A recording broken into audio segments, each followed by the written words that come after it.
lagi kita di ibadah online ini, walaupun kita terbatas oleh jarak, tetapi biarlah semangat kita untuk muji Tuhan tidak pernah terbatas. Amin. Amin. Sebelum kita mulai ibadah online ini, kita awali dengan berdoa terlebih dahulu. Teman-teman, mari kita berdoa. Tuhan, sekarang kami akan memuliakan nama-Mu, kiranya Engkau dapat menyertai kami yang ada di sini maupun yang ada di rumah, agar dapat memuliakan nama-Mu lebih lagi. Dalam nama Tuhan Yesus kami sudah berdoa, amin. Amin. Sebelum itu, saya undang teman-teman untuk bangkit berdiri yang ada di rumah yang lagi duduk. Ayo kita bangkit berdiri sama-sama, kita mau memuji Tuhan. Meskipun hari-hari terakhir ini banyak kejadian yang terjadi dalam hidup kita, tapi biarlah kita tetap hidup di dalam firman Tuhan, dan itu biarlah menjadi pilihan bagi setiap kita.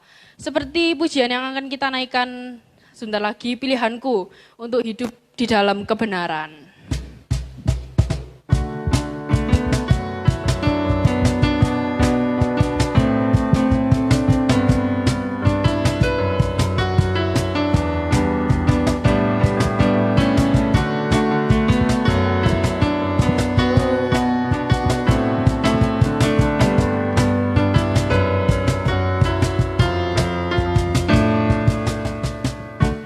Kau Tuhan yang mulia,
Yesus adalah kebenaran kita. Dia yang menyelamatkan kita dari dosa. Dia yang memberikan kita hidup dan pengharapan. Mari kita siapkan hati kita untuk mendengarkan firman Tuhan.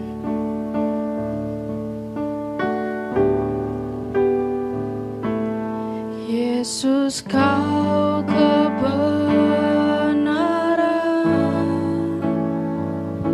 yang menyelamatkanku. Kau memberikanku hidup dan pengharapan.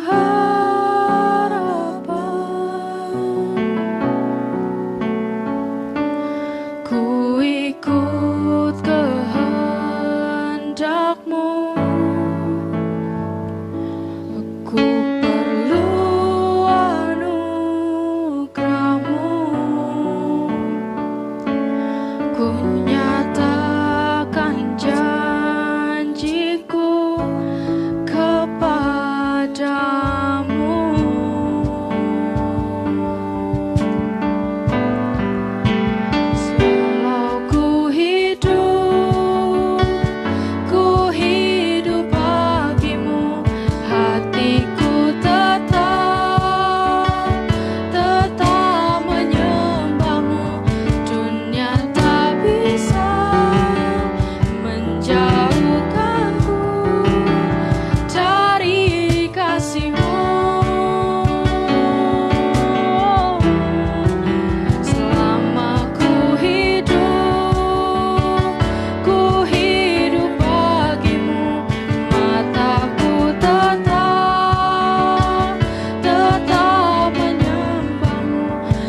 kita satukan hati, kita berdoa.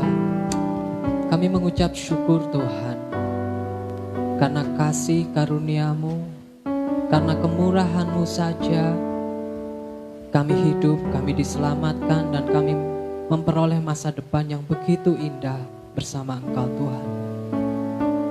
Kami mengucap syukur untuk kesempatan yang masih Tuhan berikan untuk setiap kami, sehingga kami masih dapat bernafas, kami diberikan kesehatan, kami masih dapat beraktivitas, dan terlebih lagi kami masih dapat beribadah. Biarlah terus Engkau tambah-tambahkan kasih-Mu atas setiap kami, agar kami dapat mengasihi Engkau lebih sungguh lagi Bapa. Terima kasih Tuhan, sebentar kami akan sharing, kami akan berbagi mengenai kebenaran firman-Mu. Biarlah Engkau memberkati hamba-Mu, juga Keke yang akan bertugas sebagai moderator. Tuhan memberkati kami semua yang sudah mempersiapkan acara ini, ibadah ini Tuhan, termasuk juga rekan-rekan teman-teman yang ada di rumah. Kami percaya bahwa hadirat-Mu tidak terbatas oleh tempat, tetapi Engkau sanggup menyatakan hadirat-Mu dimanapun Tuhan, setiap kami berada, dan apapun kondisi yang kami alami, Engkau Tuhan yang maha hadir. Hadirat-Mu biarlah Engkau nyatakan lebih lagi Bapa.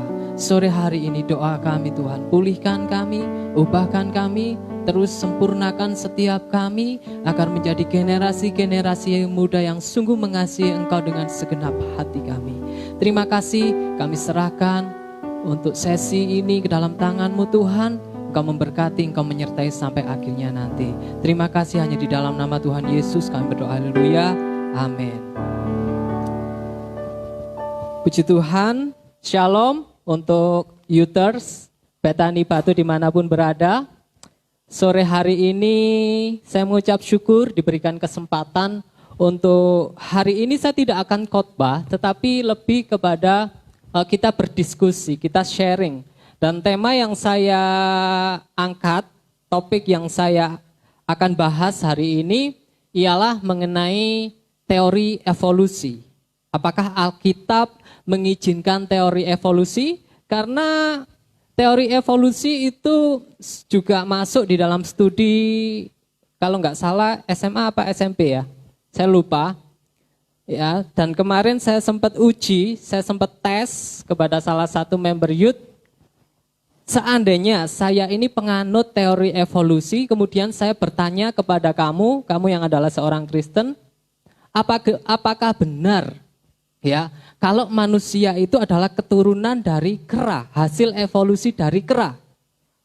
Ya, dan salah satu rekan youth kita menjawab, ya saya percaya karena itu diajarkan di dalam sekolah. Nah, untuk teman-teman yang penasaran ya, kalau menurut perspektif Alkitab itu bagaimana kita menyikapi hal itu ya? Nah, kalau misalkan teori itu benar berarti firman Tuhan bertentangan dong, bahwa di dalam kitab Kejadian pertama kali Tuhan menciptakan manusia ya, bukan monyet yang kemudian jadi Adam. Nah, untuk lebih jelasnya mari kita akan belajar bersama-sama, dan saya hari ini nggak akan sendiri, saya akan ditemani oleh Kak Keke. Iya. Oke, silakan. Oke. Shalom semuanya. Oke, kita akan siapkan. Oke, teman-teman yang di Pakai rumah. ini aja Kak, biar teman-teman terdengar. Weh. Oke, teman-teman semuanya bisa di rumah sambil kita nunggu persiapan. Di sini juga lagi siapin ini ya, tempatnya. Teman-teman bisa siapkan Alkitab teman-teman. Terima kasih Kak Keke. Biar enjoy ya. Biar Kak, ya. santai ya. Ya, jadi biar ibadah kali ini agak beda sedikit gitu. Oke. Biar agak seru ya kan. Saya kok berasa tinggi sekali. Gak apa-apa deh. Bisa dipendekin itu Kak, diputer. Itu saya yang katrok ya. Mohon maaf iya. ya, Juters. Karena kakak bukan drummer, makanya maaf. nggak tahu cara menggunakannya. Oke, ini diputar terus. Oke.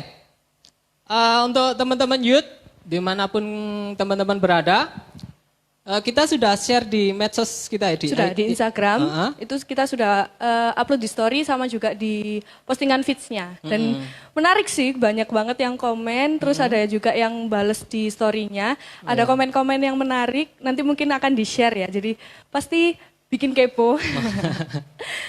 Bakal seru pasti ini bahasannya. Terus kemudian karena waktunya karena terbatas 30 menit ya, Jadi untuk rekan-rekan yang mungkin pertanyaannya belum sempat dibalas, tenang karena kita akan Bisa lah, nanti kita sesuaikan, mungkin kita bisa bikin videonya lebih lanjut lagi, kita akan Q&A-an lagi nanti Oke. sama Kak Yuli supaya kita lebih mendalam lagi gimana sih teori evolusi itu yang dan juga penciptaan versi Alkitab ya kan. Oke, ya. Tuh. Oh sorry, Alkitab saya ketinggalan karena ngomong Alkitab saya jadi ingat Alkitab saya. Oke, teman-teman sebelum kita masuk ya, untuk teman-teman di sini kita harus sepakat dulu ini ya. Sepakat maksudnya di sini bahwa kita harus sebelum kita mendalami ya topik kita hari ini, kita harus sepakat dulu bahwa firman Tuhan ini adalah benar-benar firman yang dari Allah. Ya, amin. Setuju? Betul, setuju. Ya. Kenapa? Kenapa kita percaya bahwa Alkitab itu istimewa dan berbeda dari buku yang lainnya? Ya, berdasarkan fakta, walaupun Alkitab ditulis oleh manusia, tetapi pengarangnya yang asli adalah Allah. Oke, Ya. gimana nih biar usersnya lebih percaya lagi? Oke, lebih percaya lagi. Jadi bukan manusia, memang penulisnya manusia, ya. Tetapi penulisan dari Alkitab itu diilhami oleh Roh Kudus. Dan di dalam Perjanjian Lama, sering kali kita melihat bahwa Allah sendiri menyatakan dirinya melalui nabi-nabi. Oke? Dan karyanya yang luar biasa, terus kemudian khususnya di dalam kitab Kejadian, penciptaan itu, Tuhan menyatakan sendiri. Jadi Alkitab itu istimewa, kenapa? Karena Alkitab itu adalah ilham dari Allah sendiri. Dan buktinya apa? Teman-teman bisa buka di dalam 2 Petrus 1 ayat 21. 2 Petrus 1 ayat 21. Ya. Oke, sudah ketemu semuanya? Kita akan baca bersama-sama. 2 Petrus 1 ayat 21. Dikatakan, sebab tidak pernah nubuat dihasilkan oleh kehendak manusia, tetapi oleh dorongan Roh Kudus orang-orang berbicara atas nama Allah. Oke, jadi istimewanya Alkitab. Ya, jadi kita harus sepakat bahwa firman ini benar adanya. Firman Tuhan ini bukan dongeng ya Kak ya. Sepakat untuk itu ya. Dan di dalam 1 Petrus 1 ayat 25 dikatakan bahwa firman Tuhan itu tetap untuk selama-lamanya. Ya. Oke, terus kemudian Alkitab juga menegaskan bahwa di dalamnya tercatat firman dan perbuatan Allah.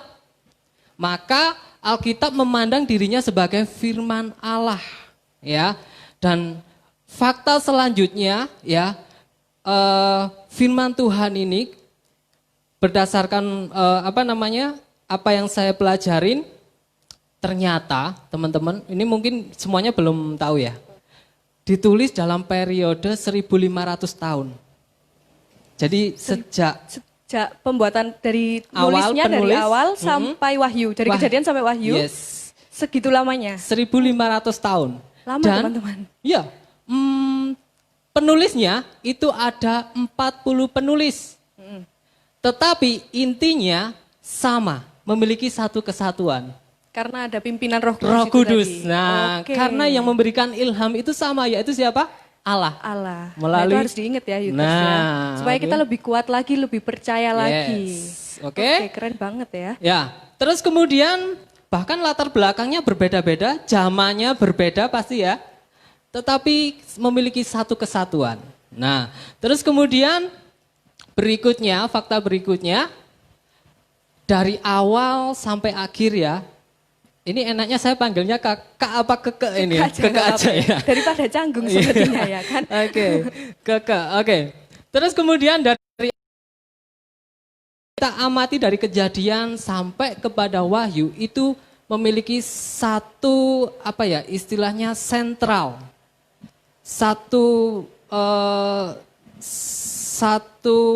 rangkaian tetapi memiliki satu pusat ya, yaitu Yesus Kristus. Ya, itu teman-teman bisa baca di dalam Yohanes 14 ayat 6 di mana Yesus menyatakan dirinya bahwa hanya Yesuslah satu-satunya jalan kebenaran dan hidup. Tidak ada seorang pun yang dapat datang kepada Bapa kalau tidak melalui Tuhan Yesus. Ya. Dan kalau kita pilah antara perjanjian lama dan perjanjian baru, kita akan melihat satu fakta bahwa di dalam perjanjian lama itu merupakan persiapan. Ya. Bahkan kalau teman-teman baca di dalam Kejadian 3 ayat 15, di situ sudah ada Injil yang pertama. Kenapa dikatakan Injil? Karena di situ Kekek bisa minta tolong bacakan Kejadian 3 ayat 15. Kejadian 3. Jadi kita harus sepakat dulu ya bahwa firman Tuhan ini adalah benar-benar Allah sendiri yang berbicara ya. Bukan buatan manusia. Oke, silakan dibacakan. Kejadian 3 ayat 15. Aku akan mengadakan permusuhan antara engkau dan perempuan ini. Antara keturunanmu dan keturunannya. Keturunannya akan meremukkan kepalamu dan engkau akan meremukkan tumitnya. Aku akan mengadakan permusuhan antara kamu dengan perempuan ini dan di antara keturunanmu dan keturunannya. Oke, jadi siapa yang dimaksud ini keturunan ini? Ini adalah Kristus sendiri. Nah, jadi sejak dalam kitab Kejadian, Tuhan Yesus sudah dinubuatkan. Dan kita melihat bahwa kemenangan itu sudah diperoleh di atas kayu salib. Nah, melalui kematiannya, ya kunci Tuhan Yesus turun ke dalam kerajaan maut untuk mengambil kunci itu kan. Oh, jadi memang kan ular itu kan diibaratkan iblis ya. Iblis, Jadi ya. antara itu adalah Tuhan Yesus dan juga iblis juga. Wah keren ya, baru tahu pasti ya, aku juga baru tahu loh. Wah, ini keren banget loh buat dikasih tahu ke teman-teman. Terus kemudian cepat saja ya. Di dalam perjanjian lama itu merupakan persiapan di mana nubuat-nubuat terjadi di situ ya. Nubuatan Tuhan Yesus, nubuatan masa depan bangsa Israel dinubuatkan di situ dan kita melihat karya Allah yang luar biasa. Dan dalam Injil ya, ada berapa Injil Kak? 4 ya. Di situ kita melihat bahwa perwujudan dari apa yang sudah dinubuatkan dalam perjanjian lama. Nah, terus kemudian di dalam Kisah Para Rasul, Alkitab mencatat bagaimana penyebaran kekristenan itu setelah peristiwa Pentakosta. Nah, di mana murid-murid Tuhan Yesus yang sebelumnya ketakutan, tetapi setelah mengalami pencurahan Roh Kudus itu mereka menjadi berani, ya, bahkan mereka menyebar kemana-mana untuk memberitakan Injil. Dan di dalam surat-surat kiriman ya termasuk 1 Petrus, 1 Yohanes, 2 Yohanes, ya Filemon dan lain sebagainya, itu merupakan apa? Penjelasan dari apa yang ditulis di dalam Alkitab sebelumnya, termasuk mengutip dari Perjanjian Lama, Injil, ya. Dan penutupnya itu ada di dalam Kitab Wahyu, di mana penggenapan yang sempurna di dalam Kitab Wahyu, bahwa ada masa depan ya bagi setiap kita yang percaya. Oke, berarti Alkitab ini emang sudah dipersiapkan bukan cuma dulu aja ketika penulisannya, tapi kita nanti juga ke depannya itu tetap pegangannya Alkitab karena di Kitab Wahyu itu yang penggenapannya ya untuk masa depan kita lah. Berarti nggak macam-macam loh Alkitab ini teman-teman ya. Jangan sampai, ini kayaknya seru kalau misalnya kita juga ajak anak youthers supaya belajar baca Alkitab ya Kak. Ya, gimana Kak? Itu ya, betul sekali. Jadi kita merasa tertantang gitu ya harusnya. Jadi nggak cuma ibadah-ibadah aja tapi harus tahu juga loh Alkitab itu seperti apa supaya kita lebih kuat lagi di dalam Tuhan. Ya, oke. Keren banget. Oke, kita akan masuk. Jadi kita sepakat bahwa firman Allah ini adalah benar-benar firman Tuhan yang luar biasa ya Kak ya. Di dalamnya berisi kebenaran, fakta yang nyata ya. Jadi tidak perlu diragukan lagi ya. Kemudian kita hari ini akan masuk ke dalam topik apakah teori evolusi ya. Alkitab mengizinkan teori evolusi itu sendiri ya. Dan sebelum kita masuk, kita akan membahas teori evolusi itu sendiri ya. Di mana definisi dari teori evolusi itu sendiri adalah proses perubahan struktur tubuh makhluk hidup yang berlangsung sangat lambat dan dalam waktu yang sangat lama. Nah, jadi proses ya, proses struktur makhluk hidup yang berubah dari waktu ke waktu dan membutuhkan waktu yang sangat lama, dan perubahan terjadi sepanjang masa dapat menyimpang jauh dari aslinya yang dapat dikatakan muncul spesies baru. Ini definisi dari teori evolusi sendiri ya. Sehingga juga dapat menyebabkan terjadinya keanekaragaman makhluk hidup. Nah, terus kemudian kita akan, itu definisi dari teori evolusi itu sendiri. Dan sekarang tokoh-tokohnya kita akan bahas Kak. teori evolusi yang selama ini kita kenal, teman-teman kenal, mungkin yang terkenal siapa? Darwin. Charles Teori Darwin. Darwin. Tetapi sebetulnya teori evolusi nggak muncul di tahun-tahun 1800-an itu, tetapi sudah jauh sebelum itu sudah muncul. Berarti bukan Charles Darwin-nya? Bukan baru, bukan sebuah teori yang baru. Tetapi kenapa Darwin dikatakan menjadi bapak teori revolusi, karena dia menyajikan teori-teori yang sebelumnya, sudah ada tokoh-tokoh sebelumnya, tapi dia bisa menyajikannya secara sistematis, secara kalau orang dunia menyebutnya masuk akal, nah, sehingga itu dikatakan kenapa dia disebut sebagai bapak dari teori evolusi. Tetapi jauh sebelumnya itu ada banyak sekali tokoh-tokoh, salah satunya Thales, dia adalah seorang filsuf. Itu dia muncul sekitar tahun 640 sebelum Masehi. Zaman sebelum Tuhan Yesus hadir di dunia maksudnya, itu sudah muncul teori itu. Nah, tetapi mereka berpikirnya masih sederhana. Mereka berpikir, kenapa ada dunia ini, siapa yang menciptakan dunia? Nah, timbul dari pertanyaan itu timbullah macam-macam teori-teori. Dan itu berkelanjutan dan banyak sekali tokoh-tokoh sampai puncaknya di dalam teori Darwin itu sendiri. Nah, oke. Nah, kalau kita sekarang masuk dalam teorinya Darwin, dikatakan bahwa Charles Darwin salah satu hal yang paling fenomenal ini ya. Dia mengatakan bahwa manusia adalah evolusi dari kera. Manusia adalah evolusi dari kera. Nah, mungkin teman-teman siapa yang percaya teori evolusi? Coba angkat tangan. Gak kelihatan ya, mereka tangan kita gak kelihatan. Gak kelihatan ya, angkat hati, tetap gak kelihatan. Ya, oke. Jadi menurut Darwin nenek moyang dari manusia itu awalnya adalah kera.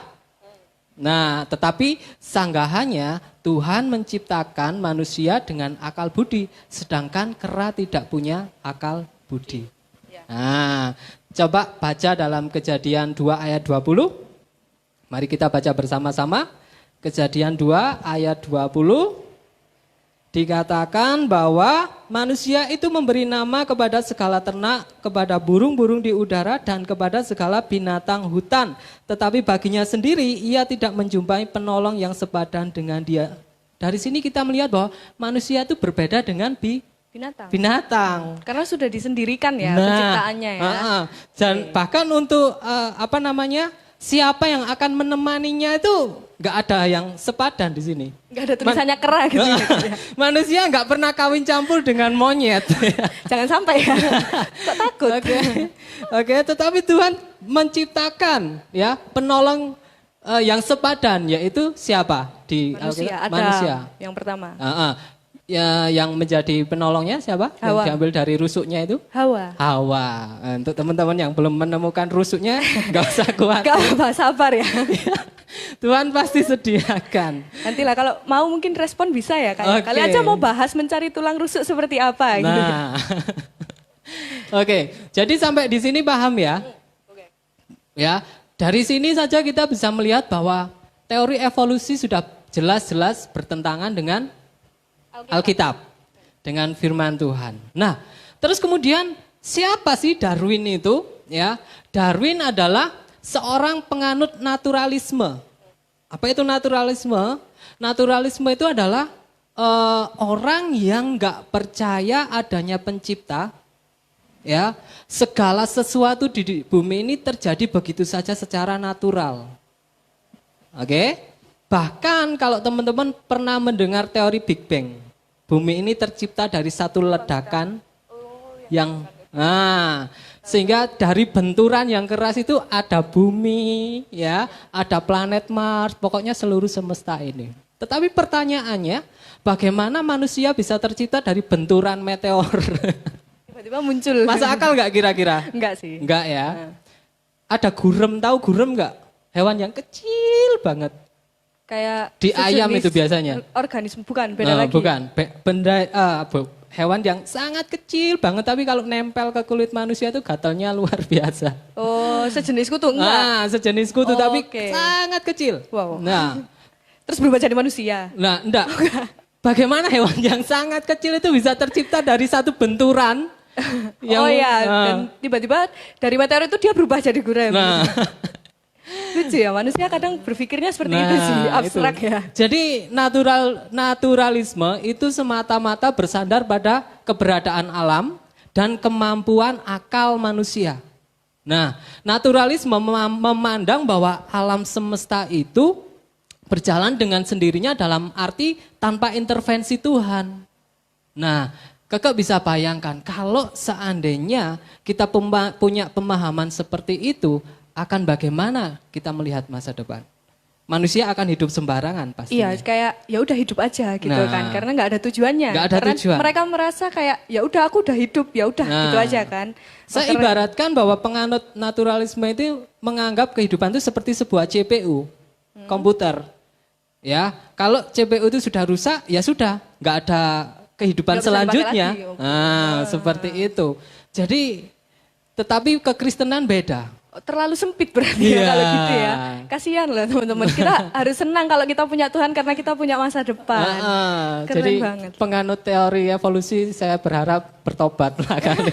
Bener ya, secepatnya Ya, bertobat. karena naturalisme ini ya salah satunya Darwin ini juga banyak tokoh-tokoh ateis bahkan neo-ateisme itu mereka juga penganut dari naturalisme ini. Jadi meniadakan Tuhan dan menganggap bahwa sains ya penemuan-penemuan terus kemudian kepintaran manusia itu bisa membuat manusia itu bisa bertahan hidup tanpa pertolongan daripada Tuhan.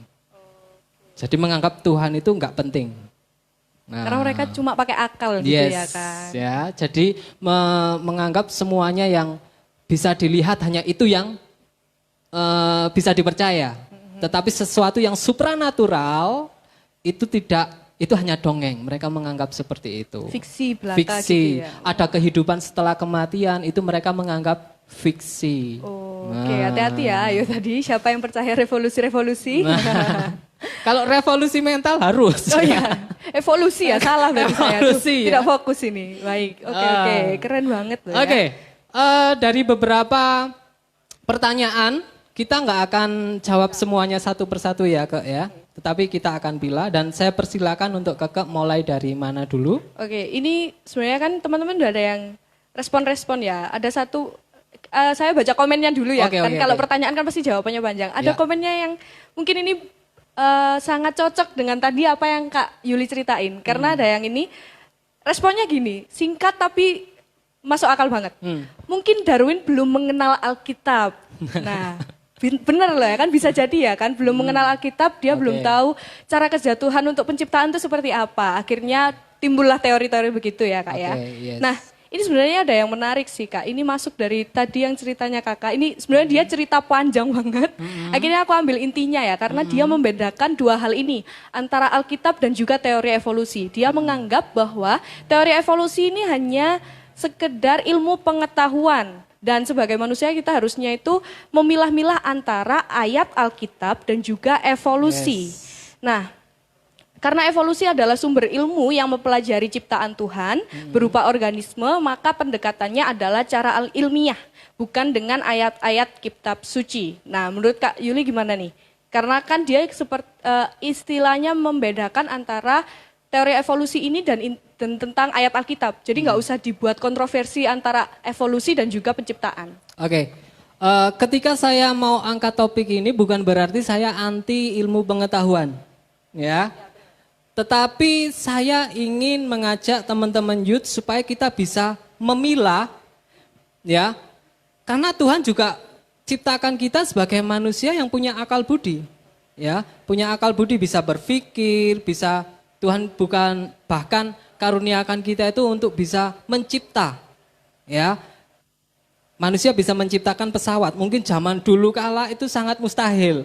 Ya, ada besi yang beratnya sekian ton bisa terbang. terbang di Nah, tetapi melalui ilmu pengetahuan, hal yang mustahil bagi orang zaman batu itu mungkin bagi orang modern, ya kan?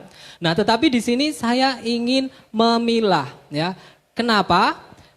Karena ilmu pengetahuan sendiri itu kan memang hanya berfokus pada dunia atau alam, bergantung pada bukti yang empiris, ya. Terus maksud ilmu pengetahuan adalah untuk menggambarkan dunia alam yang adalah untuk mengembangkan suatu gambaran kerja dunia ini, ya kan? Terus kemudian hanya menggambarkan proses dan bukan asal muasal atau tujuan. Nah, teori evolusi ini sendiri itu kalau kita lihat ya, itu hanya memandang segala sesuatu secara natural aja. Sedangkan yang supranaturalnya harus ditiadakan. Itu yang salah. Nah, karena manusia terdiri dari dua hal. Natural dan supranatural. Ya, yang rohani dan jasmani. Oh. Gitu ya. Jadi emang kalau misalnya memang menganggap itu ilmu pengetahuan, sumber ilmu. Jadi kita harus tahu dulu nih, kita ini sebagai manusia itu seperti apa dulu. Karena kita kan tadi hidupnya dua itu tadi ya, ada natural, ada supranatural. Yes. Natural. Nah, kalau misalnya kita cuma fokus di naturalnya aja, jadinya juga nggak kuat di supranaturalnya. Yes, gitu. Jadi betul. semua kehidupan ini kita emang harus seimbang gitu ya kayak istilahnya ya. Betul Oke. sekali. Nah ini mungkin bisa digabung-gabungin ya jadi pertanyaan teman-teman. Mungkin supaya teman-teman bisa tahu juga. Ini ada yang pertanyaannya aku gabung ya kayak. Jadi kan karena ada pengajaran tentang evolusi ini apa emang sengaja dibikin ya supaya orang-orang yang percaya tentang penciptaan Allah dia malah merasa oh iya ya kan ada ilmu pengetahuan yang kayak gitu. Berarti Alkitab susah dong dipercaya gitu. Nah kira-kira kalau kita merasa dibelokkan seperti itu, buat teman-teman youters atau teman-teman anak muda, buat anak-anak muda sekarang itu gimana sih supaya kita benar-benar bisa percaya di penciptaan Alkitab dan juga kita tahu evolusi itu cuma sekedar ilmu pengetahuan yang dicari tahu oleh sumber-sumbernya. Yes. Jadi kembali lagi bagaimana kita menanggapi hal itu. Yang pertama kita harus yakin betul bahwa firman Tuhan ini nggak pernah bohong. Oke. Harus ya. Nah, dan firman Tuhan ini adalah benar-benar pewahyuan dari Allah melalui Roh Kudus. Kita lihat faktanya tadi 1500 tahun proses penulisan Alkitab ini dari tokoh yang berbeda ada 40 orang. Ya, ada 40 tokoh tetapi memiliki inti yang sama, pusat yang sama yaitu kepada Kristus. Nah, bagaimana sikap kita? Bisa jadi bahwa teori evolusi itu juga sebetulnya memiliki agenda untuk melemahkan iman Kristen kita. Bahwa makhluk hidup ada secara natural, nggak ada pencipta. Terjadi begitu saja dan saya melihat fakta bahwa penganut teori evolusi ini juga penganut dari teori Big Bang. Nah, seperti itu dan bahkan tokoh-tokohnya menulis buku ya salah satunya Richard Dawkins ya. Bahkan salah satu yang meninggal itu Stephen Hawking ya, yang cacat itu dia pakai robot gitu ya untuk bisa bicara pakai robot. Dia yang meninggal itu, dia juga salah satu penganut ini dan mereka adalah ateis, orang yang nggak percaya Tuhan. Nah, orang saintis ya, penemu-penemu ya. Tetapi kita lihat bahwa scientism itu hanya berfokus kepada pendewaan akal manusia. Terus kemudian keteraturan alam hanya yang bisa dilihat ini, ya fokusnya ada di situ dan menjunjung tinggi yang diperoleh melalui pengamatan ilmiah. Ya, sedangkan yang supranatural itu dibuang. Sedangkan kita melihat bahwa penciptaan dunia ini dimulai dari ketiadaan. Tuhan yang menciptakan, ya bahkan manusia diciptakan dari apa? Tanah.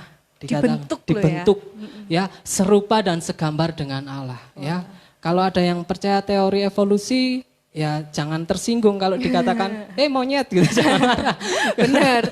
Jadi gitu lebih ya? kita lebih belajar aja ya kak ya mungkin ya. Kalau misalnya teman-teman merasa dibelokkan atau apa, mending kita cari sisi bahwa kita belajar tentang teori evolusi. Kalau kita mau percaya sama Tuhan aja. Yes. Ya, jadi saya nggak anti pengetahuan, tetapi kalau ada misalkan perdebatan seperti ini antara ilmu pengetahuan dengan agama, ya.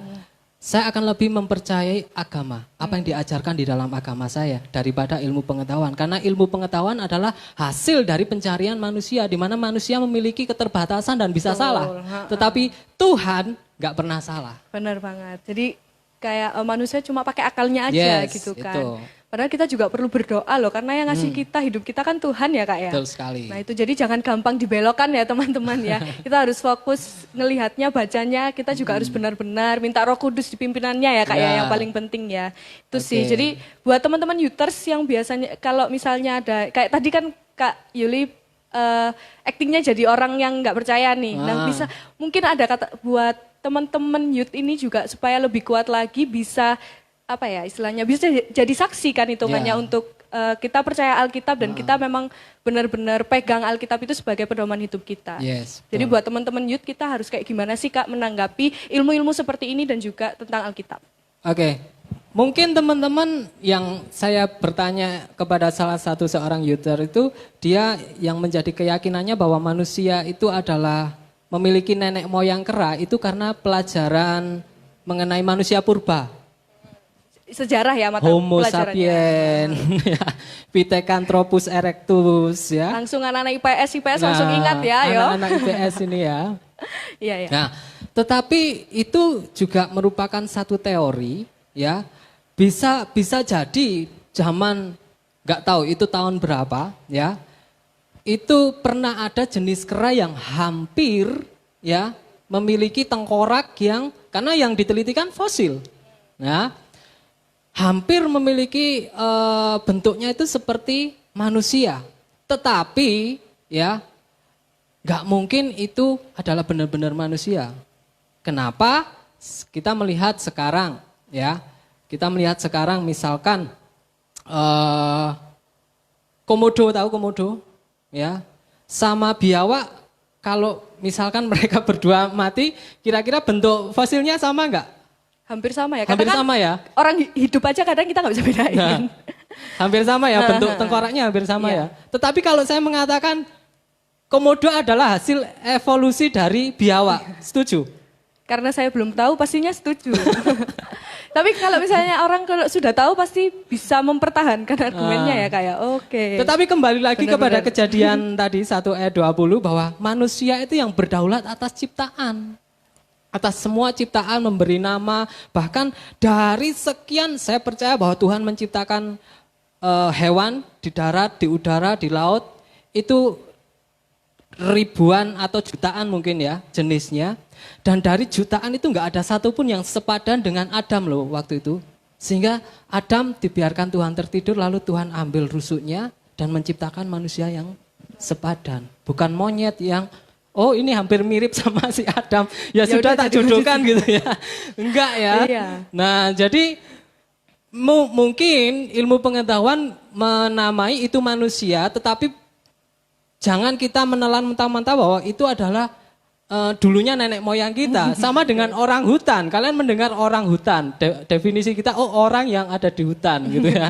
Terus kemudian muncul loh kok beda kok berbulu gitu ya. Ya berarti kita harus tahu sumbernya yang jelas pasti ya Kak ya, seperti apa gitu. Nah itu ya Youters, jadi jangan gampang tergoyahkan. Karena tadi masuk akal banget loh kalau misalnya kita baca teori-teori yang banyak itu dari manusia sendiri gitu. Sedangkan kita ini dikuatkan, kita dibentuk sendiri oleh tangan Allah. Ya kan? Yes. Yang Keren supranatural, yang nggak bisa kita pahami sampai 100%. Kalau Karena kita memang bisa manusia punya batas itu tadi ya Kak ya. Makanya itu kita perlu iman. Nah, kalau kita bisa memahami Tuhan hanya dengan akal kita sampai sempurna, Tuhan akan berhenti jadi Tuhan. Iya. Rehat gitu ya, rebahan. Oh, kita tidak tahu semuanya kok gitu Ikut ya. quarantine. Makanya jadi manusia jangan sombong ya. Makanya itu dikatakan siap. kita perlu iman ya. Oke. Mungkin Youters kalau misalnya tambah kepo karena ini seru banget gitu ya kan, tapi kita terbatas waktu. Iya. Mungkin bisa nanti komen di ini di live-nya mau misalnya sharing lagi dong Kak, emang masa teori gitu aja. Pokoknya kalian punya pertanyaan banyak banget, gak apa-apa tanyain aja ya Kak ya. Kak Yuli sangat bersedia untuk menjawab. Mungkin ada kata-kata buat support teman-teman di akhir ibadah ini. Silakan Kak Yuli. Ya. Jadi kembali lagi kepada firman Tuhan ya. Kita jangan anti ilmu pengetahuan, tetapi kita harus memilah dan yang menjadi dasar kita atau fondasi kita itu agar kita tidak tersesat itu apa? Ya kembali lagi kepada firman Tuhan. Kalau ilmu pengetahuan itu mengatakan sesuatu yang bertentangan dengan firman Tuhan, kita harus wajib apa? Menolak itu. Seperti teori evolusi ini, ya. Sudah kita tahu jelas-jelas bahwa dia ini adalah penganut dari kepercayaan naturalisme yang nggak percaya adanya Tuhan, terus kemudian dengan membuat teori yang sedemikian rupa seolah-olah masuk akal bahwa manusia itu adalah keturunan dari evolusi, hasil evolusi dari kera, ya. Terus dia buktikan dengan penemuan-penemuan fosil yang seperti itu. Kalau kita orang awam, orang yang nggak mau belajar pasti nelan mentah-mentah. Oh iya ya, aduh bapakku biyen monyet gitu ya. Nah, tetapi kita ya punya dasar yang harus kita pegang teguh, yaitu firman Tuhan agar kita memiliki kehidupan yang sehat, yang punya kualitas pengetahuan yang semakin luas, ya, punya kualitas iman yang semakin terbentuk. Karena dikatakan juga bahwa iman itu timbul dari apa? Pendengaran. Pendengaran akan firman Allah, dikatakan seperti itu. Jadi kita harus berjalan dua-duanya ini, supaya nggak tersesat. Itu ya, Yuters ya, seru banget kan ya. Jadi harus seimbang itu tadi ya, karena kita percaya kita punya iman untuk Tuhan, kita itu dibentuk dari Tuhan. Jadi kalau misalnya memang teman-teman percaya, coba belajar baca Alkitab, yuk kita nanti sama-sama buat ya, sama-sama anak Yutersnya. Baca dari Kejadian sampai Wahyu supaya benar-benar diserap itu supaya ingat selalu, nggak cuma percaya teori. Jadi itu tadi ya, jangan sampai kita mencampurkan itu semuanya, kita harus fokus, kita harus seimbang gitu ya. Wah, seru banget Kak Yuli, makasih ya. Nah, mungkin ini sebagai mengedukasi. Penutup ya. Di dalam apa yang sudah saya bagikan kemarin, dapatkah seorang tetap menjadi Kristen dan pada saat yang sama menganut teori evolusi? Saya katakan no. Kita harus memilih salah satu, ya. Dan hasil dari pembahasan hari ini saya berharap teman-teman yang menganut teori evolusi bertobatlah. Secepatnya. Karena Tuhan menciptakan manusia itu unik. Ya, bahkan dikatakan kita diciptakan segambar dan serupa dengan Allah. Itu keren, ya. Kita nggak diciptakan dari monyet, ya, kemudian berevolusi jadi manusia. Jadi dapatkah seorang tetap menjadi Kristen dan pada saat yang sama menganut teori evolusi? Saya katakan tidak. Kita harus percaya kepada firman Allah yang mengatakan bahwa kita ini unik, ya, dan kita nggak perlu malu percaya kepada firman Tuhan, ya. Kita harus berani kalau ada orang-orang di sekitar kita yang berusaha menentang ajaran kekristenan, yang percaya kepada teori evolusi dan kemudian menyerang iman Kristen kita harus bisa jawab. Dan caranya gimana? Ya harus belajar gitu ya. Jangan malas. Jangan malas, harus rajin baca Alkitab. Kalau ada yang bingung tanya gitu ya. Kak Diskusi. Yuli. Kamu juga. Oke, luar biasa sekali. Semoga teman-teman terberkati juga dan terbuka wawasannya ya. Untuk itu semua. Jadi tetap semangat, jangan malas belajar teman-teman ya. Kita harus siapkan iman kita untuk apapun yang terjadi di dunia ini tuh pasti Tuhan kehendaki. Oke, yuk kita berdoa. Kak Yuli mungkin bisa sama teman-teman juga supaya lebih percaya lagi sama Alkitabnya, supaya lebih kuat lagi. Oke, semoga pertemuan ini dapat memancing motivasi kita untuk kita tidak rebahan terus di rumah ya, tetapi memancing kita untuk bersama-sama belajar. Dan jangan khawatir yang pertanyaannya belum terjawab, kita akan ulik-ulik lagi, kita buat lah. Bisa mungkin kalau misalnya ada kesempatan, Tuhan izinkan pasti kita akan bahas lagi. Oke? Mari kita satukan hati, kita berdoa. Bapa, kami mengucap syukur untuk apa yang sudah kami sharingkan hari ini, bahwa hanya Engkau satu-satunya Tuhan pencipta kami. Engkau yang menciptakan yang tidak ada menjadi ada, dan bahkan Engkau Tuhan yang telah membentuk manusia itu unik, serupa dan segambar dengan Engkau, dan Engkau memberikan hak yang istimewa atas setiap manusia. Dan kami berdoa Tuhan, setiap kami anak-anak muda, anak-anak youth di tempat ini boleh memiliki iman yang semakin hari semakin bertumbuh, tidak diombang-ambingkan oleh pengajaran-pengajaran yang menyesatkan, tetapi kami boleh bersama-sama di tempat ini bertumbuh semakin dewasa rohani, semakin hari semakin dapat menjadi saksi dimanapun kami berada, dan tambahkan kepada setiap kami hikmat dan hati yang sungguh-sungguh mau mengasihi Engkau Tuhan. Kami boleh semakin hari semakin mengasihi firman Tuhan, membaca, merenungkannya, melakukannya, dan juga Engkau memberkati setiap kami dimanapun kami berada yang mungkin saat ini kami sedang bergumul Tuhan melalui apa yang kami bahas sore hari ini. Biarlah Roh Kudus memberikan pencerahan, Roh Kudus memberikan keteguhan kepada imannya untuk tetap percaya bahwa hanya Engkaulah satu-satunya Tuhan dan Juru Selamat, tidak ada yang lain. Engkaulah yang menciptakan dunia dan seisinya ini, dan hanya melalui Engkau, melalui Kristus saja semua ciptaan diselamatkan, semua yang bernafas diselamatkan. Dan kami berdoa biarlah kami dapat terus memegang iman kami untuk tetap teguh percaya kepada Engkau dan kepada firman-Mu, dan setia sampai akhir Tuhan, dan tidak tergoncangkan oleh bermacam-macam pengajaran yang menyesatkan. Doa kami Tuhan, satukan kami, mungkin kami tidak dapat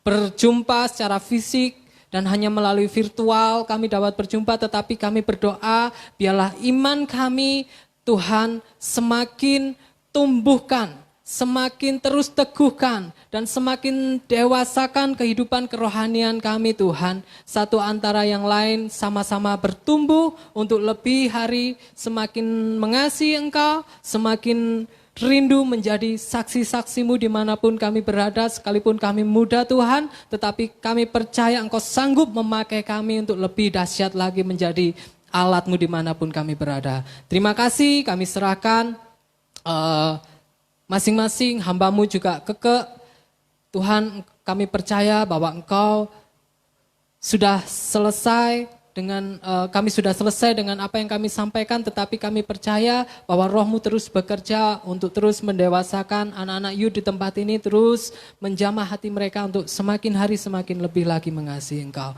Terima kasih, hanya di dalam nama Tuhan Yesus kami berdoa, haleluya, amin. Amin. Terima kasih Kak Yuli, luar biasa sekali teman-teman. Saya undang teman-teman musik. Terima kasih teman-teman semuanya yang sudah respon. Kita mau buat hal-hal yang baru karena kita mau sharing terus supaya kita lebih dikuatkan lagi. Kita harus tetap percaya, kita harus kuat iman tentang apa yang Tuhan lakukan dalam hidup kita, oke?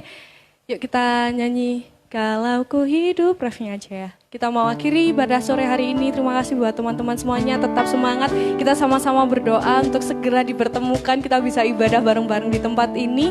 Karena kita punya Tuhan Yesus yang akan menjawab semua beban kita, oke?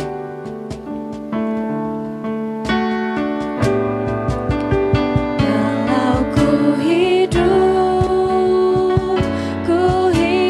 bagimu, hatiku tetap menyembahmu. Dunia tak bisa menjauhkanku dari kasih-Mu.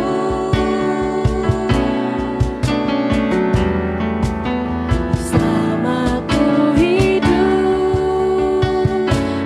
hidup bagimu, hatiku tetap memandangmu.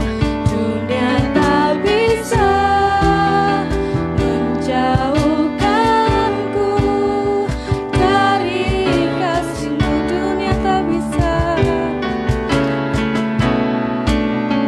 Dunia tak bisa menjauhkanku dari kasih-Mu. Yuk semuanya kita mau fokuskan hati, kita akhiri ibadah ini dengan berdoa. Tuhan, kami mengucap syukur Tuhan atas kesempatan Tuhan yang Engkau berikan kepada setiap kami Tuhan. Kami bisa memuji dan memuliakan nama-Mu bersama Tuhan. Kami bisa sharing Tuhan tentang bagaimana kita harus percaya Tuhan bahwa hanya Engkau Tuhan yang mampu melakukan segala hal dalam hidup kami Tuhan. Kami mau lebih lagi Tuhan memperkuat iman kami Tuhan. Kami mau lebih lagi Tuhan percaya Tuhan karena janji-janji-Mu nyata Tuhan. Kiranya Engkau kuatkan hati kami Tuhan, setiap youters yang ada Tuhan, walaupun kami hanya terbatas jarak Tuhan, kami percaya Engkau selalu hadir dalam kehidupan kami Tuhan. Terima kasih Yesus atas ibadah pada sore hari ini. Kiranya Engkau berkati teman-teman youtuber semuanya yang di rumah Tuhan, dan juga teman-teman yang sudah melayani sore hari ini Tuhan. Kiranya hanya nama-Mu Tuhan yang dimuliakan Tuhan sampai selama-lamanya.